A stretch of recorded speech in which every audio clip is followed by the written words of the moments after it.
First question, in light of the budgetary shortfalls caused by COVID-19, what are the most effective legislative approaches to expediting economic recovery in the district that you're hoping to represent? Well, I think Governor Lee has done a great job of trying to manage what we have right now with this situation, because they have cut spending and made some changes to the budget that was originally in that they're going to have to hold off on. But I think that we have to do our best when I go down there to make sure that we're fiscally responsible. And just like all the people in our area right now, we're all going through that, whether it be how we're going to make our ends meet with our families, how we're going to make our ends meet with our businesses. We've all had to make cuts, and I think, living within a budget, we go back to the old saying, you don't need to spend more than you make. And I think that we're going to have to be very creative in what we do and how we manage our finances with the state. What, as a challenger, would you think would be a successful piece of legislation that you might bring forward that would help constituents in your district? Okay. Well, I think one of the first things I'd love to do is I would love to set term limits, because I think that if we require them for the President of the United States, they should be required for every office. And I think that also applies and is best started at home in our own state. I think that would help our community. I also think that I would love to see some legislation to help our teachers in this area, try to cut some of the bureaucracy that they're dealing with and let them get back to teaching school.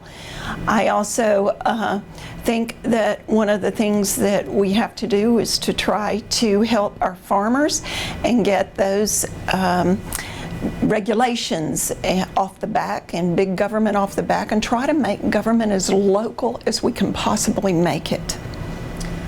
What is the most important legislative agenda you can pursue to guarantee all children in your district full access to the best possible education?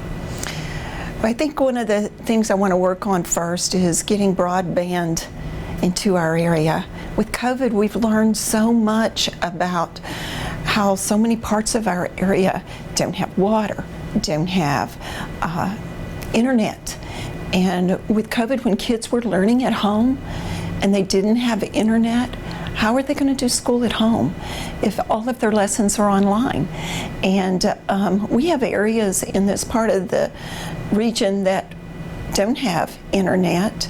And I think I'll work on getting some of the restrictions, and we have the ability to do internet, but they're bound up because there's so many other regulations that keep them from going in and putting it in. Should people wear masks in public places right now?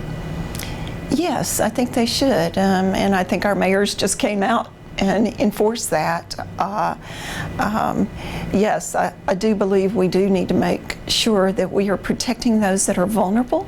It's not about us, it's about the other person, and protecting the people that we are around. And I think that our leaders in this area are doing the best they can to try to protect us with the rise of COVID. Although our death rate is going down for COVID across the country, it's still important that we try to be safe. Do you support any extensions of unemployment benefits beyond the normal length of weeks, and or increases in Tennessee's weekly unemployment benefit amount during the economic crisis that's associated with the pandemic? I think round one and round two was enough. I don't think our country can handle a round three. We're mounting up a tremendous debt across our country that our children and our grandchildren will never be able to pay for.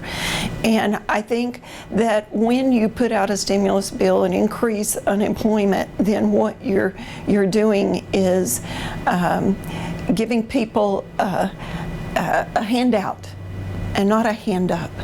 And I think that we need to get people back working, because working does a lot for people, and it keeps us from dwelling on negative stuff and being free to do negative things. The governor announced that he's supporting a law enforcement reform partnership just recently and a task force. Do you believe a closer look at Tennessee's law enforcement agencies is warranted? Well, I firmly believe that we need to empower our policemen instead of reform them necessarily. I think that there are bad cops and there are good cops. And I think that we need to encourage doing the right thing always, no matter what your job is. And I think that we need to check into doing everything we can to help our cops that are on the front line facing harm every day. Do you believe systemic racism exists in America? What is your opinion about the protests and counter-protests that have occurred around the area? And is there anything a state legislator can do as a leader to improve these situations? Well, I hope there's not systemic racism. I think that a group of people can sure make it sound like we're racist, but racism can go both ways. I hope that we're not a racist country, and I pray that we're not. And I think that we should work really hard at helping people to feel like they're achieving all of what they need to achieve, so that they don't feel like they're being beat down all the time. And I hope that as a state leader that I can encourage all lives to do the best that they can be and have everything that they need to perform and be at their top. Do you support a regional economic development effort that could involve merging the two large economic development organizations in the Tri-Cities Networks and NetRep, and possibly chambers of commerce? And if so, what role could or should a state legislator take? Well, I think regionalism is a good concept, as long as we realize that each part of the region has something to offer, that we don't lose individuality. We all have our strengths and we all have our weaknesses, and I hope that we can capture on those strengths. And I think it would require all of us working together and figuring out, what does this town do better than this town, and how does that work better? And I think it could be a great concept if we're all brought to the table and we all are working on it together as a community. Was the passage of a resolution that you may be familiar with that criticized the news media and their coverage of the pandemic versus the protests a constructive use of time during a special session on the budget, in your opinion, if you're familiar with that? I am not familiar with that resolution. I'm sorry, I don't know how I missed that one, but you know, news media, I think, does what sells, and people were interested in knowing what was going on with the virus, and so I think their coverage of it was fine. It was hard at times because it seemed like every time you turned on the TV, that's what you got. But I think there were people that were so fearful that they wanted to watch it and know how it was changing and how it was going to affect our region. All right, we're to the last question. Okay. This is the moment for you to speak to the voters. What makes you the best person to represent them? Well, I believe that my experiences of, first of all, having real roots in this community means I care a lot about it.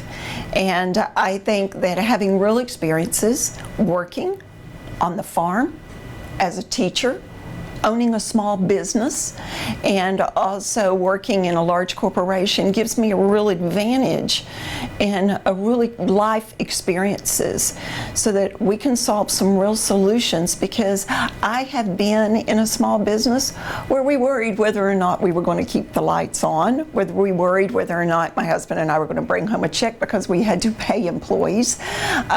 Those things that are real experiences that people need to have in Nashville, working on things that they're experiencing here at home. Rebecca Alexander, thank you for visiting with us this morning. Thank you for having me. I hope you have a good rest of your day. I hope you all do too. Thanks. Thank you.